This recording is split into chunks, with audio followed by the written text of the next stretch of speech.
So to be a transplant here, you have to humble yourself. Like, there's a really rich culture and history in Oakland or in the East Bay, or in the Bay Area, that I didn't grow up being a part of. And it is what it is. And since I am here, I'm going to try and make a contribution and make sure that my presence here is a positive one.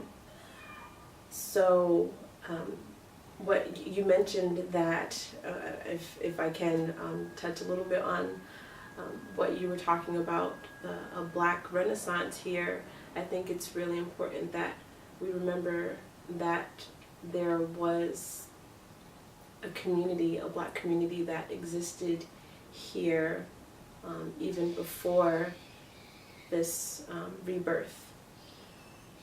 Because I mean, if we're thinking historically about the Harlem Renaissance, there was a difference. There wasn't already a community there. It was the migration of Black folks into New York, and just the creation of that community and that culture,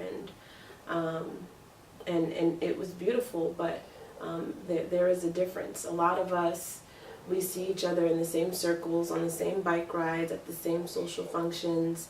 A lot of us are transplants, and a lot of us aren't necessarily representative of the Black community, the entire Black community. I mean, a lot of us are college educated and come from a background of greater means.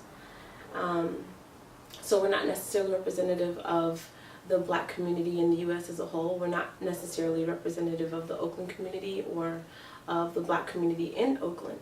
And so I think that all of this great stuff that's happening, it's really good, and it's really positive, and it's exciting. But since a large number of us are transplants and we don't represent that history and that culture, that it's really important that we find some way to connect to that, and make sure that if we are going to call it a Renaissance of Oakland, that it really be representative of the Black community in Oakland.